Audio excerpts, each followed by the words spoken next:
All right, so preparing your summer study plan. This is probably one of the biggest questions that I get from students in terms of how do you prepare, how do you study, what's a study plan? And it's very hard for me to create a study plan for everybody. It's just impossible given the time constraints that I have. So what I want to do in this little lecture, demonstration, whatever you want to call it, is talk about and demonstrate a little bit how you might set up that summer study plan. And this is going to apply whether you are studying for the SAT, for the ACT, for the SAT subject tests, or even for the new PSAT or new SAT, which I'll talk a little bit about in a little bit. So this can apply to any of them. I will almost always model what I do off of the SAT, because I think most of you here are working on the old SAT for the fall. But again, this could apply to any test. So basically, we've got 8 steps or 8 portions to this study plan. And step 1 is start right now. So obviously, if you're taking the October SAT, you've got 3 months, a little bit more than 3 months. If you're taking the October or the September ACT, you've got 2 months. The October ACT, you've got like 3.5 months. So you've got some time, but that doesn't mean you've got time to waste. So start right now, pretty much after this call, after we get off the Hangout or tomorrow, just jump right on it so you can use what you've learned today to get started. If you haven't started already, maybe you've already started and you're looking for a little bit more guidance, but get started, because you can see on these dates, it creeps up on you quickly. Number 2, the next step you want to do is to create some kind of study plan document. Now, I'm going to leave the technology completely up to you. I mean, it's really up to you how you want to do this, but you need to have some kind of document or source or journal or whatever it might be that you can work on consistently. So as you'll see in this Hangout, I'm going to demonstrate this Word document that I've created, and I'll talk more about that in a second.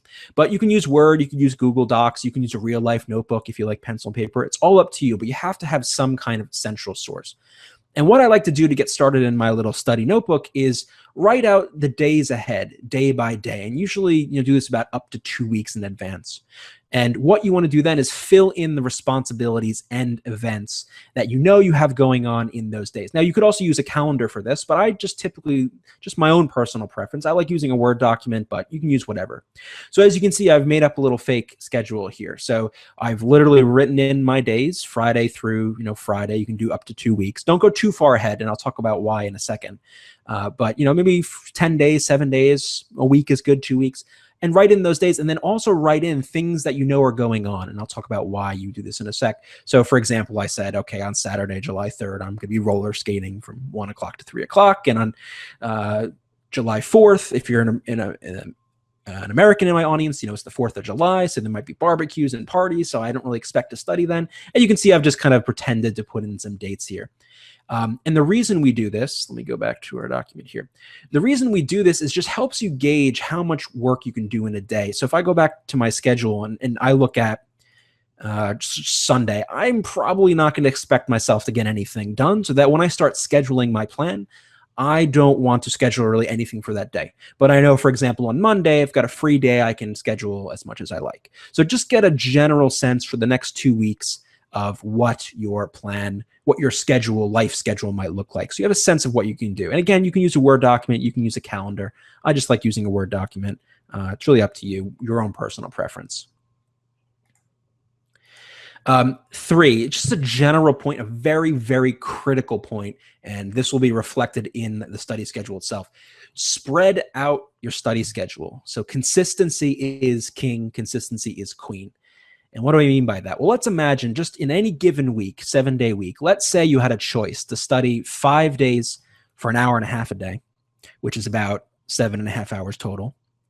Or because of your, being busy, you had a job or something, you could, 5 days you were busy, so you couldn't study, or so you can do, or 2 days at 4 hours a day for a total of 8 hours. Now, the question is, which is better? Is it better to study 7.5 hours spread out over 5 days? Or is it better to study in big chunks like this? And obviously, as you might tell from the bullet point here, clearly it's this one. So it is much more effective and much more efficient by quite an order of magnitude to spread out your studying over many days rather than trying to cram intermittently. So if you're, for example, during the week, you've got a job or you've got an internship or whatever you're doing, and you don't put any study time, but on Saturday and Sunday, you put in, 5 hours a day. Okay, it's better than nothing, but it's not the best way to do it. It's better to do, even if you're doing a half hour a day, consistently, that's going to get you many more results than trying to cram things in, right? So you really got to have that discipline to do it. Now, the trade-off is you don't have to study for 5 hours a day with this kind of approach. An hour and a half a day as a solid work session is going to give you good results. And I'll talk more about like how much you can do in a day, what the maximum is you should do in a day, and things like that in a second. But just know, spread it out. It's for many reasons. Not only do you learn better, but you can maintain this pace.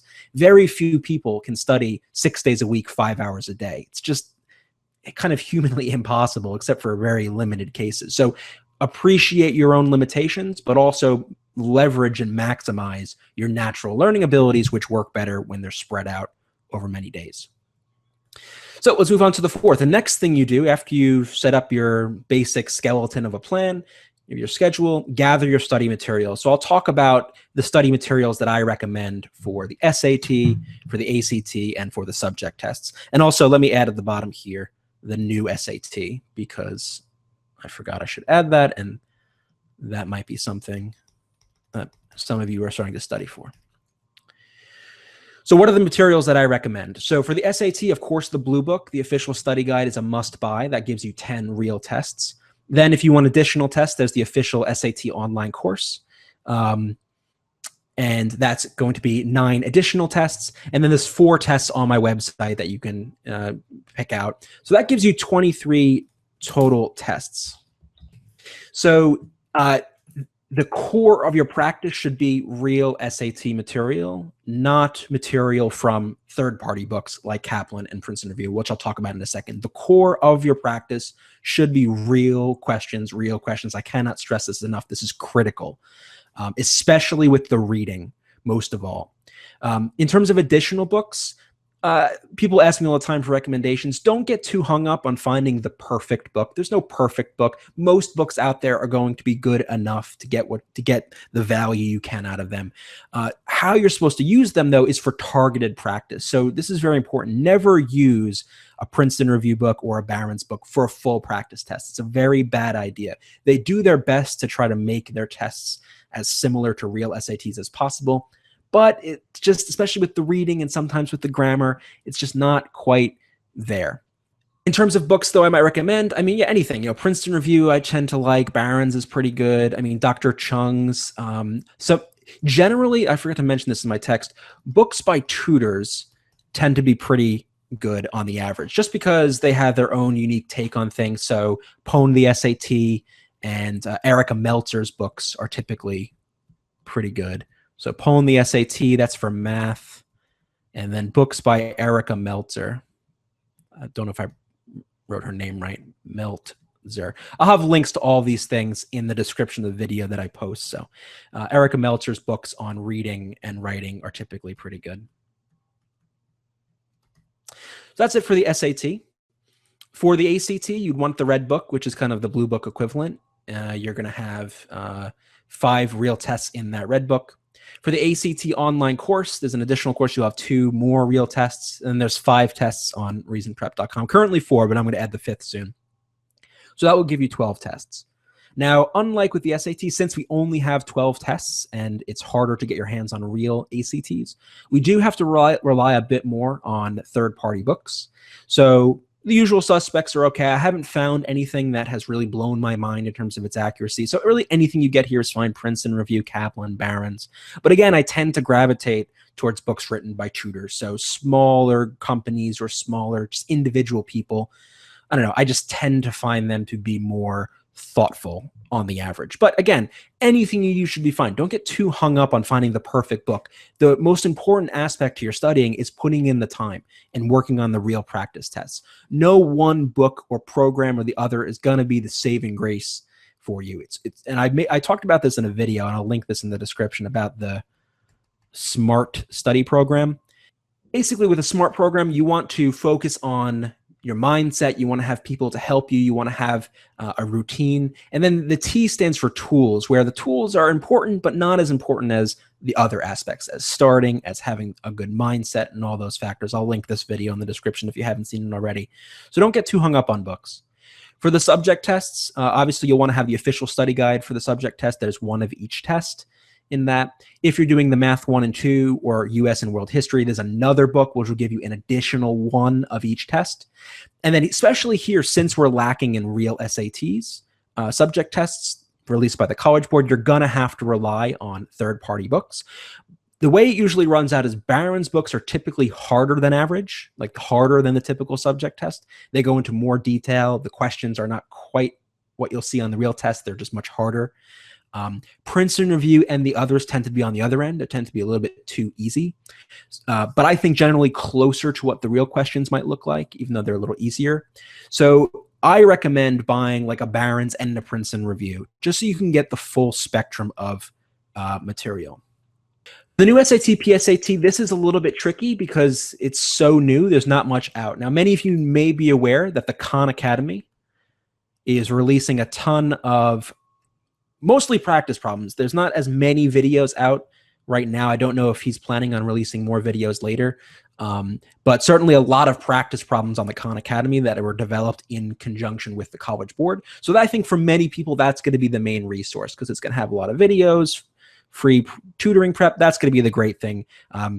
You might think as an SAT tutor, as someone who makes his own videos, that I would be worried about this in terms of business, but I'm not. I think my goal when I started Reason Prep was to actually be the Khan Academy of SAT and ACT, but real life kind of gets in the way. You have to pay the bills. You got to do what you got to do. So I applaud him for being able to do this because I think it begins to level the playing field. I will be producing my own videos and my own content for the new SAT, but the Khan Academy is going to be a huge resource for many of you. They currently have 4 real tests for the SAT and 1 test for the PSAT. And I'm not sure, there was some talk that they'd be releasing more tests, but we're still up in the air on that. So it's a little bit shaky for the new PSAT. Hopefully they'll be producing more stuff soon. And again, I don't know what the books will look like in the future. I don't know what Princeton Review is going to produce, so I can't talk about them yet. There is technically a blue book for the new SAT that just came out, but unfortunately, it's just the same 4 tests that you can download on from the College Board or from Khan Academy's website. So it's really nothing different. Someone, Andrew in the chat, mentioned that Dr. Chung's Math Level 2 book for the subject test is literally 10 times harder than the real subject test. This is often what happens. Dr. Chung's also has that reputation as just being harder than average.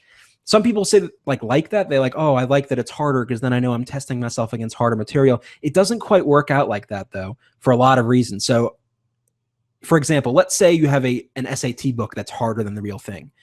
Why is it harder? Is it harder because they're testing logs, for example? I'm exaggerating. Well, the SAT never tests logs, so what's the point? Why would you waste your time, right? Is Dr. Chung's, for example, harder because it's testing things that aren't tested? If so, then it's completely useless. Is it harder because the style of question is different? If so, then it's also completely useless. So that's why you got to be careful. You got to get a sampling, I think, especially with the subject test, of different books so that you don't run into the issue of being under or over prepared. Okay, a little self-plug here. I have, bear with me. Another thing you could do is join Reason Prep. So I've got hundreds of videos on the SAT, the ACT, the subject tests, exclusive downloads, essay grading service, a members forum, and a lot more. So you might want to use this as well as a resource if you want the kinds of things that I do on YouTube. A ton more information there. So in addition to books, if you like learning by video, if you want to join our little community and kind of get direct help from me and interact with other people and ask lots of questions and all that good stuff and watch videos, join Reason Prep. There's a link right there. Okay, enough with the plug.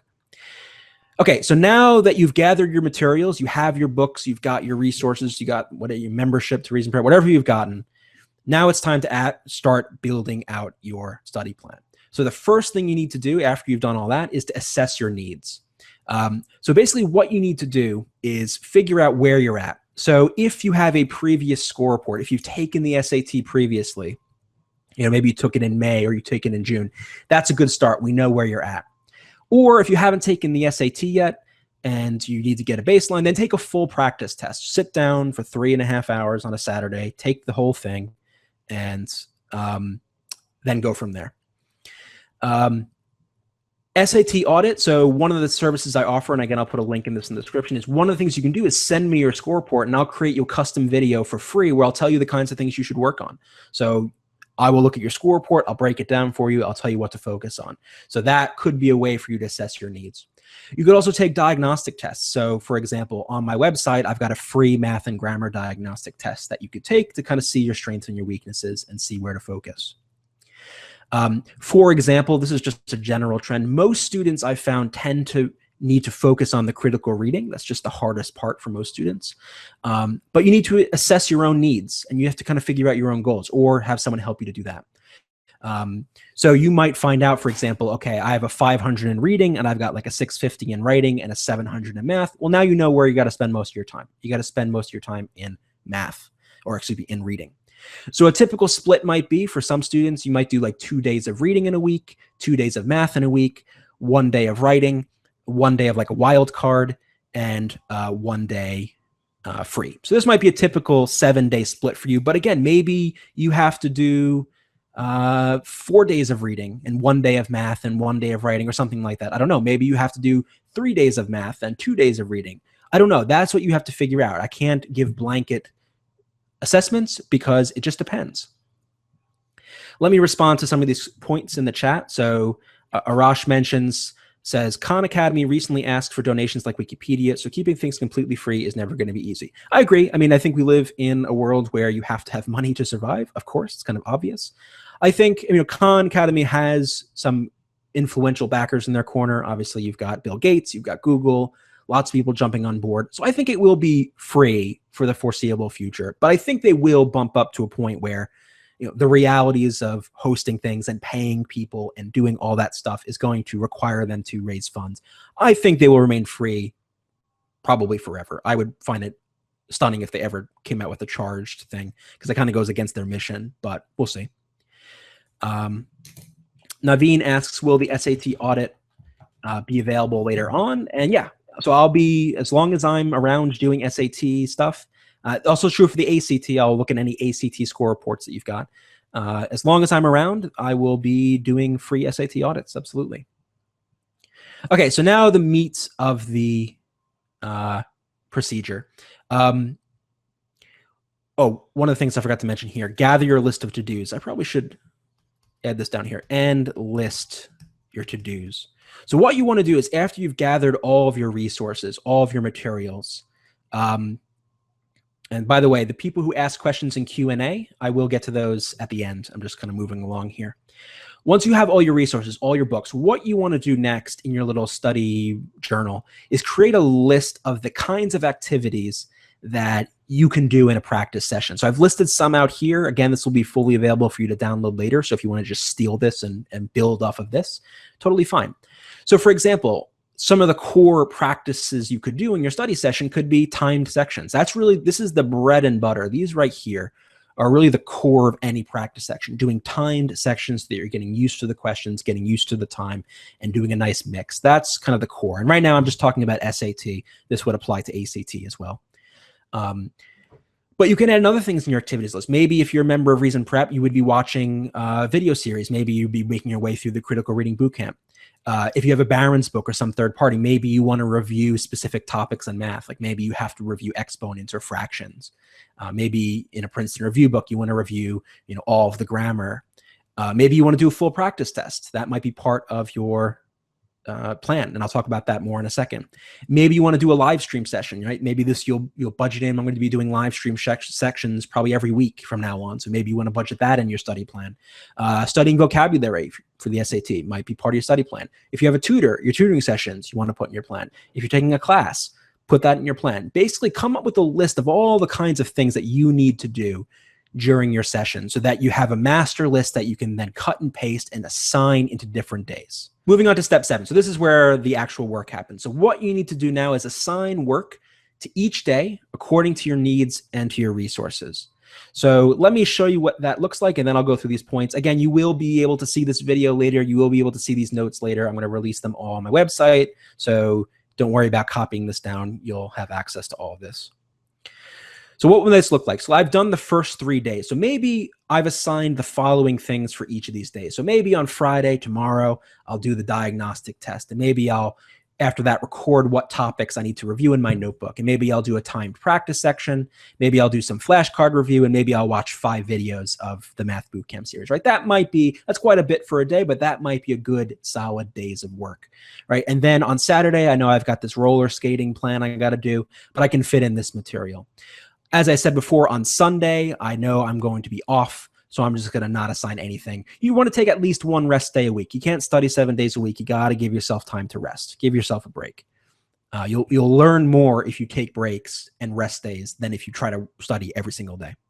And then maybe Monday I'll do, this amount of work. So the point is, over these days, you're going to start cutting and pasting your assignments into each of these days. So let me show you what that might look like. So let's say for Tuesday, I've got my internship from 9 to 3. Notice I've put my vocabulary into each day because that's something that's going to be recurring. I'm going to be doing a little bit of vocab studying each day. So I might look at this and say, okay, first half of my day is taken up. I'm probably not going to get that much done. Let's see. So far in the previous days, I've done some critical reading. I've done some grammar bootcamp stuff. Maybe one of the things I'll do on this day is I'll do a timed grammar section. So I'll go up here, I'll copy and paste it down here. Now, what you might do, another kind of useful plan here is, let's say I wanted to do a timed grammar section every 3 days. So I would put another one in here, and then that's it. Maybe I want to do a timed math section every 3 days. So maybe I'll go down here, and I've got a timed grammar section here. So I'll put a timed math section here, and maybe I'll put like a timed math section here or something like that. You get the idea, right? You can start copy and pasting and organizing your day depending on how many things you want to do. So maybe I'll do some Barron's book there. Maybe I'll do some Barron's book, I don't know, here. I'm just making this up. But you want to plan your days ahead to kind of mix up your schedule as best you can so that you're hitting all of your points. Now, let me get into some of the issues that kind of get into the nitty-gritty of it. I'm sorry this is such a block of text, but just the best way I can do it for now. Okay. So one person had asked me about like how often, what was the question they asked me? They said, is 1.5 hours at one go good? How much at one go is good? Okay, so this gets into this part right here. So you want to work in 1.5 hour blocks. So a good study session is to sit there, do your work for 1.5 hours, and then take a break. It could be anywhere from a 20-minute break. I recommend a longer break because I think a good schedule for a typical study day, if you can do at least an hour and a half, that's the best, right? If you can do it like an hour and a half every day, 5 to 6 days a week, consistently, that's what matters. Maybe on some days you'll be more motivated, you'll have more free time. Maybe on some days you'll do like 1.5 hours in the morning and 1.5 hours in the evening. That, if you're doing your work without distractions, right? No Facebook, no computer, no distractions, no TV. You got to really sit there and do the work. If you do an hour and a half in the morning, an hour and a half in the evening, 3 hours, a solid studying, you do that consistently, you will be good to go. Right? I promise you that is enough for, I mean, if you're trying to go from 1,000 to 2,400, okay, maybe it's not realistic. But for most students, goals, doing this kind of schedule is enough. If you really want to be aggressive, maybe you do something like 1.5 hours in the morning, 1.5 hours in the afternoon, and 1.5 hours in the evening. And I wouldn't go too far beyond 4.5 hours because you're going to hit a point of diminishing returns. If you're practicing the way you need to practice, you have to make sure that you can keep up the pace and that you're not burning yourself out. Because once you get past that 4, 5, 6 hour line, you're just not going to remember anything. It's kind of wasted time. It's better to just put in your good work in the times you have to practice and then rest. I had a question about this earlier in terms of, what was the exact question? Let's see. Do you think it's better to focus on specific parts of the test one at a time or study all parts of the test at the same time? So this bullet hits this question right here. So you want to mix up your subjects as much as possible. So do not, for example, this is a very bad idea. Do not spend 3 weeks on math and then do 3 weeks of reading. Or sometimes people will say, well, I want to study grammar until I'm good on grammar and then I'll move on to math. No, that's a very bad idea. Do not do that. There's many problems with that. Basically, you're just not efficiently using the power of your brain to learn over time when you do something like that.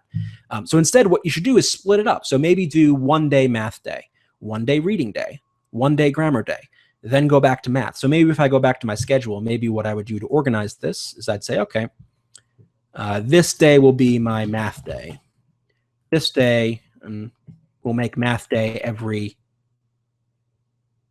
I don't know, Saturday and Tuesday or something. And then reading day, we'll say I have 3 reading days in a week or something like that. So I'll do a reading day on a Sunday, and I'll do a reading day on a Wednesday and on a Friday, right? And then you can fill in your schedule as necessary, but definitely split them up. Don't just leave one subject at a time. You might also mix up subjects on a given day. So you might do 1.5 hours in the morning of math and then 1.5 hours in the evening of reading or something like that. But the more you mix it up, the better. Because think about it, on the real test, it's all mixed up. So you got to get used to switching gears. Don't forget to fit in full practice tests. But unlike many other tutors, I do not recommend you do a practice test every week. I think one full timed practice test every 2 weeks is the maximum that you should do. And I'm not going to get into the reasons why. Trust me, the place you're going to learn is you're going to be learning in your timed sections, in your reading, in your watching of videos, in your practicing specific questions. Full tests do not help you learn outside of getting used to sitting there for 4 hours doing a test, right? That's the value of a full test, getting used to sitting there. The learning happens elsewhere. So don't do a test every week. Make sure you do a test like at maximum every 2 weeks.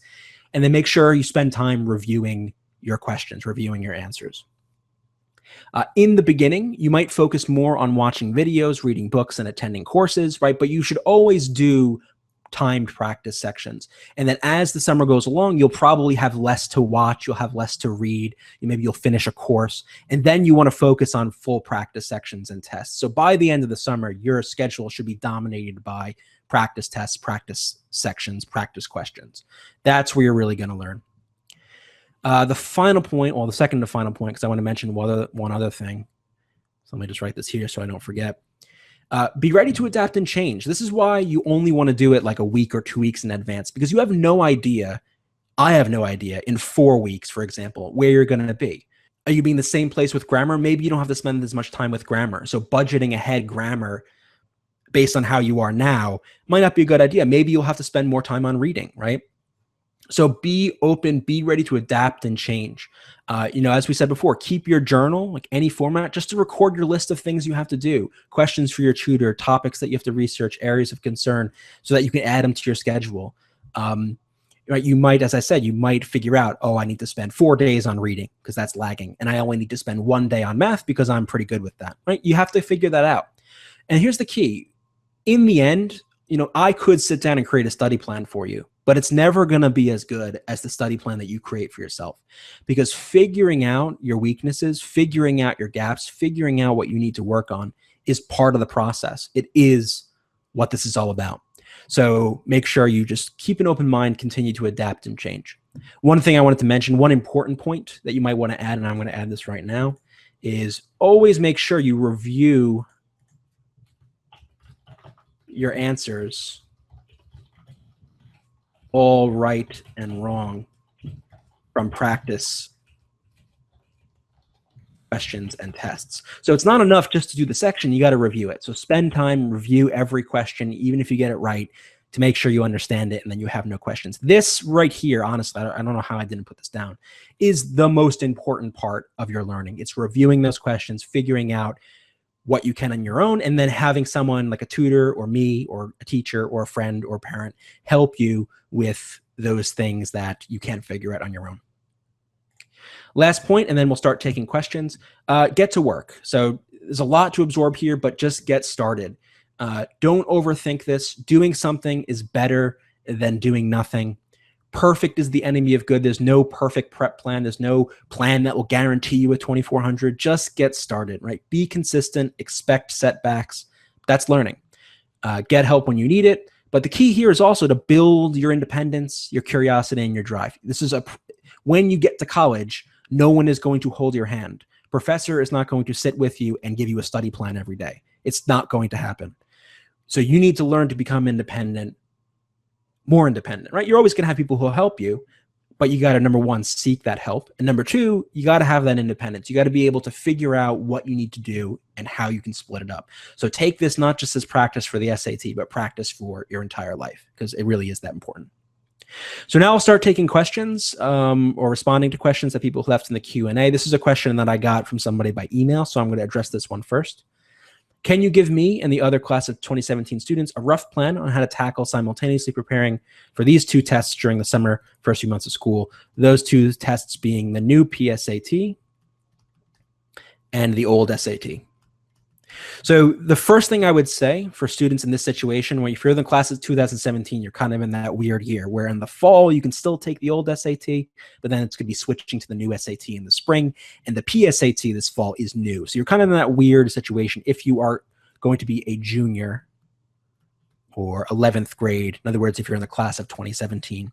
So first things first, if you're not already at around 1800 to 1900 on an SAT, if you're not scoring that already, I generally do not recommend doing the old SAT. For all kinds of reasons I don't want to get into right now. If this interests you, you can just contact me. I can tell you more why. But if you're not hitting 1800 to 1900 minimum in your old SAT right now, don't take the old SAT. And again, this is for people class of 2017 only. Obviously, if you're a senior next year, you have to take it. So this does not apply to you. This is just for those of you who are deciding between the old and the new test. If you are above this and you need to study for the old SAT and the new PSAT, you're kind of in a weird position because the tests are quite different, and tests are quite different and they don't overlap very well. So, and compounded by the fact that there's just not many resources available for the new PSAT. So what I recommend for you in this situation is dedicate most of your time. I would say contact me and we can talk about it directly because I need to know more about your situation. But for most people, you're going to want to spend most of your time on the old SAT and then some time on the new PSAT. So maybe something like 4 days a week on the old SAT and 2 days on the new PSAT. Honestly, the better move might be in some ways to prep for the new PSAT and the ACT at the same time, because there's a ton of overlap between these tests now, the new SAT and the ACT. So there is some synergy between them. But honestly, this is not an easy question to answer because it depends on your situation. For most students, it's not an issue because I would say don't study for the old SAT at all.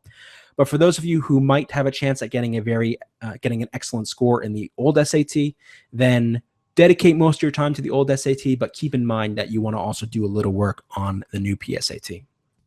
How much should I study per day if I want to increase my SAT score by 350 points in 2 months? So I basically addressed this already in the chat or in the lecture part of this. So I think 3 hours per day times 6 days per week is a solid, sustainable amount. That should do it. I'll leave it at that. What is your opinion on a score of 1690 on the SAT, and is there room for improvement? There's absolutely room for improvement. So I would say, whoever asked me this question, this was Bill, send me your score report and I'd be happy to look at it and tell you exactly where you can improve. 1690 is actually, some people might not think that's a good score. It's actually pretty good. It's above average and you still have room to improve. So absolutely, you with a 1690 are in the sweet spot of having, if you focus on the right things and spend your time wisely, of having a lot of room to grow. You know, if you're at 2100, for example, it's already a great score, but it's just much harder to improve. When you're at 1690, you've got a whole lot of easy stuff to improve on. So I like your chances. Is it possible for anyone to get a 2300 plus on the SAT with hard work? It's a tough question because, so here's why it's tough.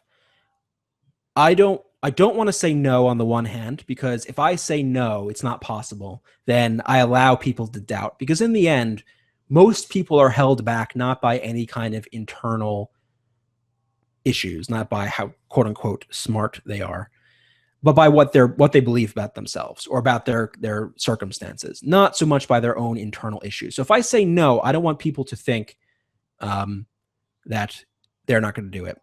On the other hand, like, let's say you're an international student and you've just started studying English, like for the past 2 years, let's say.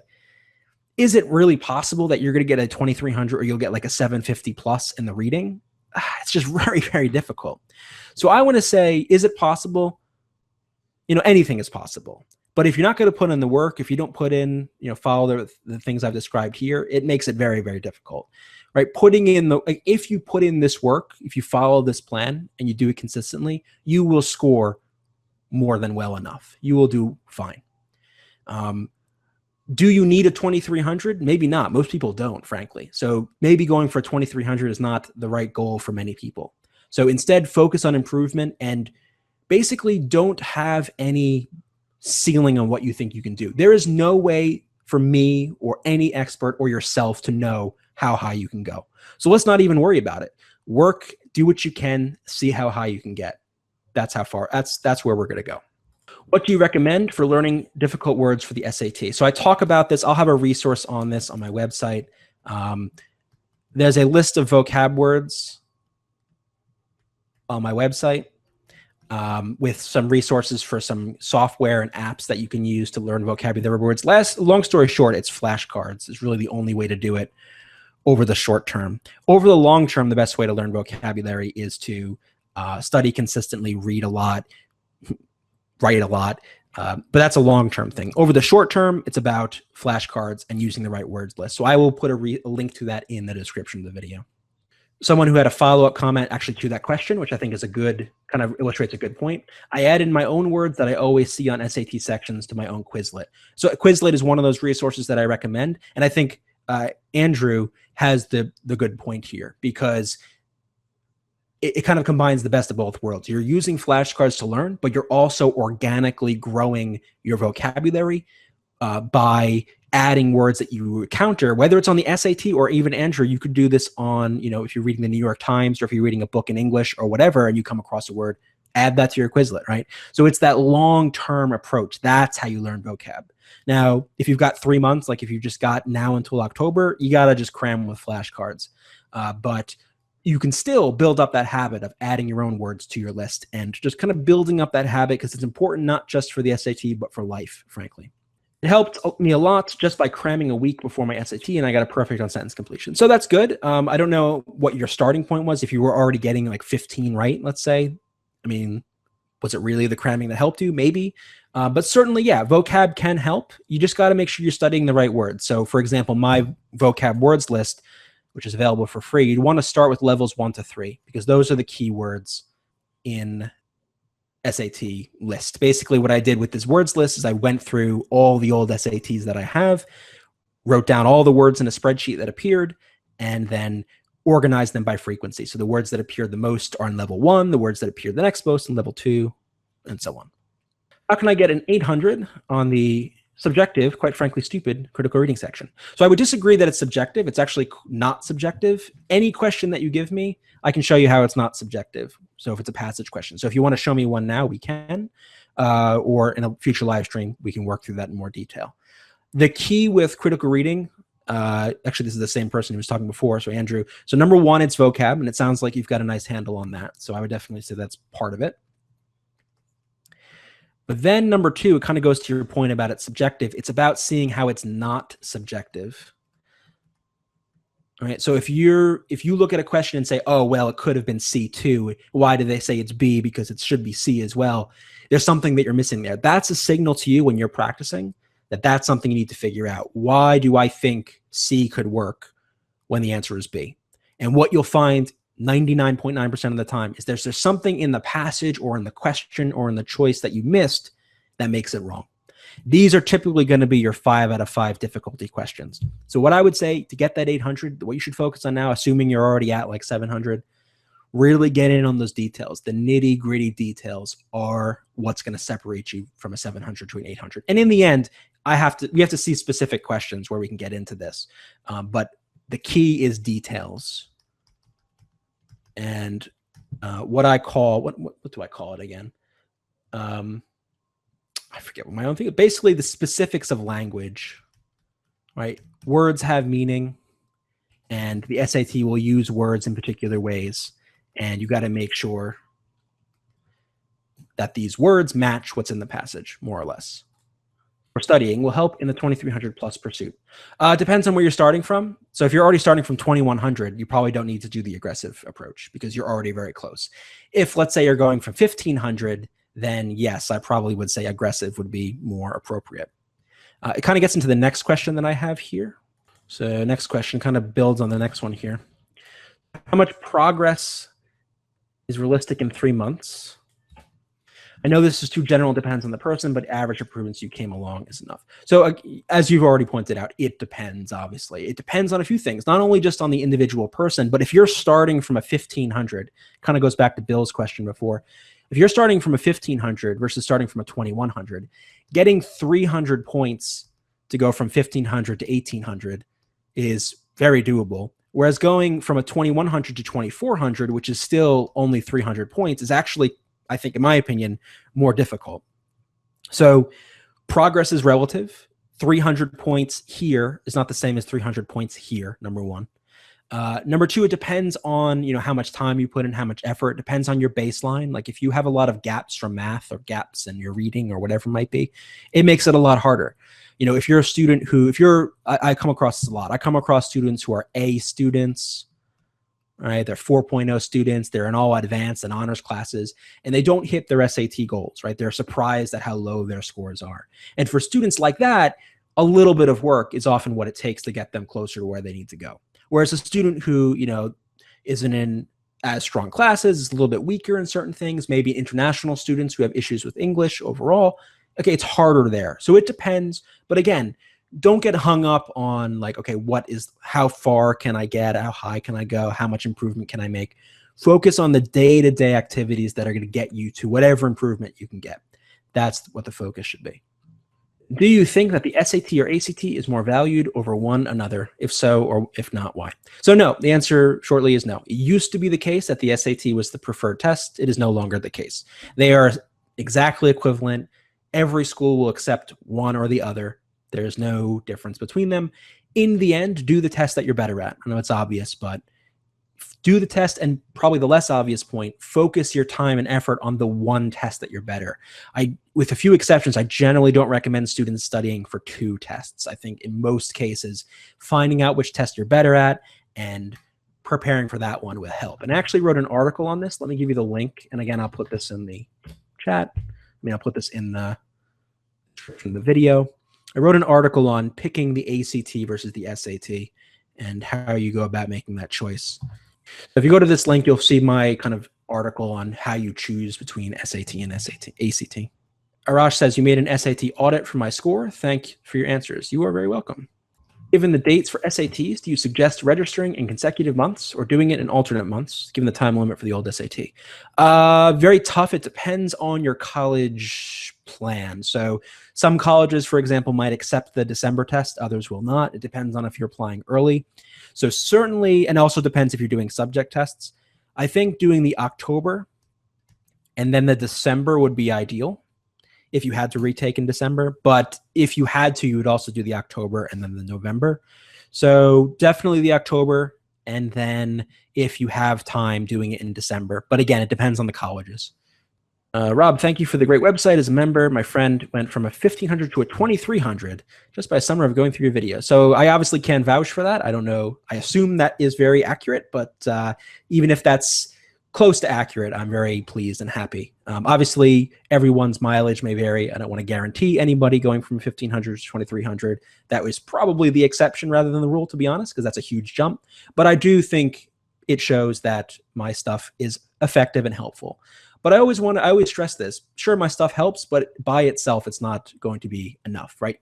Only if you couple it with practice and effort and time, that's going to push you to where you need to go. So my videos and resources, I think, are very good, but they're rocket fuel when you couple it with your own practice and your own effort. But thank you for that comment. Do you think a 32 in ACT and 2100 in SAT are the same level of difficulty? We can actually prove that, or we can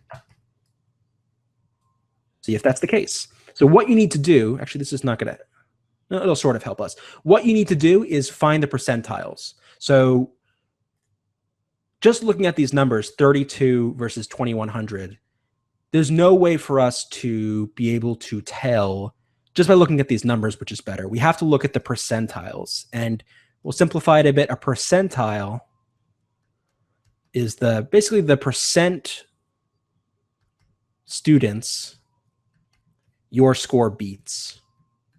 It's a bit different for the ACT, but I'm just going to keep it that simple. So if you're in the, let's say, the 90th percentile, you have beaten 90% of the other students. More or less, that's what it means.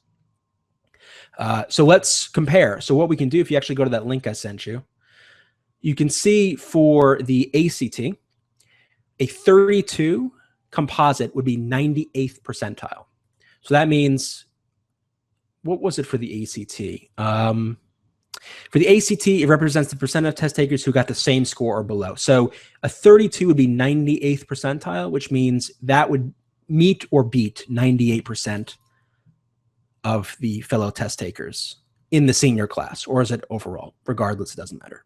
Okay, now what about 2100 in the ACT? So I have to look this up because I don't think it's in that table. So what you can do, go over here. In Bing or Google, you can type SAT percentiles. And usually the first link, go to SAT data tables, and then go to one of these, composite, this one right here. This will show us the percentile. So it was a 2100 for total. A 2100 is 96th percentile. So that means that technically 96%. Technically, a 32 is better than a 2100. Technically. Now, is there really that much of a difference? Probably not. I mean, they're pretty close. But technically, it's harder to get a 32 than it is to get a 2100.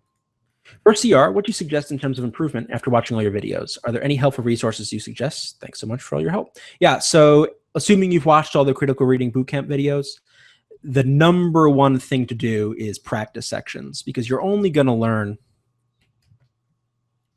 by putting all the things I teach into practice. So that's number one. Practice sections, practice sections, practice sections. Now, in terms of other resources, I've never actually read it myself, but I've heard good things about it. Erica Meltzer's book on critical reading is quite detailed. From what I've read, it's probably not going to differ too much from what I teach, but nonetheless, you might find it as a useful resource. So Erica Meltzer's CR book could be a good resource to look into. Studying vocabulary is a big point. So if you haven't already, studying vocabulary can help you not only do better on the sentence completions, but also do better in the passages because you'll have a better command of the language. And let's see, any other resources? I mean, honestly, and then probably the most important thing is like a tutor or a teacher or a parent or a friend who's good at the section who can help point out to you your mistakes. That's really the most important thing. Of the three sections, one of the reasons why reading is the hardest to improve on is that it's just harder for a student to teach him or herself how to read. It's a lot easier, or at least I should say easier, if there's someone there to guide you clearly. So that's probably the most important resource, having somebody who's good at the reading show you what mistakes you've made and how you can improve. That's probably the biggest key. After practice sections are the most important. In terms of college admissions, do you think that an extra semester of senior grades is worth it enough to pass over the generally higher acceptance rates of early action decision for a student who wants a boost in his or her grades from a slightly weaker junior year? Okay, so this basically, the question the person is asking is, typically if you apply early, there's a slightly higher admittance rate, but it's going to be all based on your junior year grades. So the student is wondering, and it's Andrew, if you don't do early decision or early action and you wait until you get that full semester grades for senior year to help you boost up your GPA, would that counterbalance? And I have no idea, frankly. It's just such an edge case that I don't really think it matters that much. I generally recommend students, I mean, maybe this answers your question a little bit. I generally recommend students focus on regular admission or regular decision. You can certainly do ED, early decision, for that one school that you really love and if you got accepted to you would go to. Early action I generally don't recommend, because you have to think about it this way. Why is there a higher acceptance rate for early students? Is it because it's easier to get in? I find that unlikely. It's probably just because the quality of applicant in early action, early decision is higher on average, right? So it's not that, oh, you apply early. I mean, maybe to a certain extent, if you apply early, especially ED, they know if you accept, you're in, so they're more likely to accept you for that reason, so they can improve their yield, maybe. But honestly, I think a lot of it is just the quality of student. You have a higher, more competitive student applying early, generally speaking, than you do in the regular admissions pool. So in the end, I recommend students focus on regular decision, not just for the semester's worth of grades, but you get more time to work on your essays, more time to build out your resume with extracurriculars, more time to strategize about how you want to apply. I think it's just generally a smart idea to go regular decision. Personally, I still think, for example, 2400 on the SAT is much more impressive than a 36 on the ACT. But it is true that all colleges, including schools like Columbia, they value both of them equally. I think it's actually the case that fewer people get a 36 than a 2400. But I can also see a lot of people think the SAT is the more rigorous test because it's harder, blah, blah, blah. So yeah, there could be a personal bias one way or the other. But as you mentioned, schools don't really care either way. They'll accept either. You mentioned ACT and SAT, but for subject tests, how would you compare SAT subject with AP? Or AP is far beyond the level of SAT subject. There's some talk that APs are going to eventually down the line replace subject tests because subject tests are a bit redundant at this point, especially because, as it turns out, APs are typically harder than subject tests, and more rigorous. Whether they look better or not, I mean, the AP grade generally doesn't matter. What really matters is just the rigor of your schedule. So AP classes are typically more challenging. So if you have a 3.8 with a bunch of AP classes versus a 3.8 with a bunch of regular classes, the APs help you because there's more rigor in the schedule. So I would say APs are harder than subject tests. They're probably about equal with subject tests. Maybe subject tests a little bit more important in terms of importance to admissions officers. But frankly, GPA, regular SAT, extracurriculars, all that stuff is that stuff is equivalent or is better than the APs or the subject test, more important. Given the remaining time till the October SAT, do you recommend buying the official SAT online course or just sticking to the blue book in your 4 tests? I would say see how it goes. If you run out of tests, then go ahead and buy the online course, because the online course is really only useful for the 9 additional tests. So do the blue book, do the 4 tests. If it's September and you still need more tests, then yeah, go ahead and get the online course from the College Board, the official online course. No more people get perfect scores on ACT now. There are more people officially taking the ACT than the SAT. I'll have to check on that. That might very well be true. I know certainly it's true more people are taking the ACT now. I don't know if more people get 36s. Maybe I'm confusing it with 36s and a 12 on the essay. I don't remember. In any case, going back to the original question, it doesn't matter. They're essentially equivalent. Okay, so that should be it for now. Like I said, all this content, the video, the resources will be available on my website and on YouTube sometime by tonight. If you haven't already, check out my website, reasonprep.com. And if you want to learn more about the members area of my website, goes to reasonprep.com/enroll. That's where you can learn more about the members area. Otherwise, thank you for everybody who participated. Probably have another session next Wednesday, and then we will go from there. All right, I will talk to you all soon, and have a good night. To learn more about Reason Prep's SAT, SAT subject test, and ACT video courses, go to reasonprep.com/enroll, and you can find the link in the description below the video.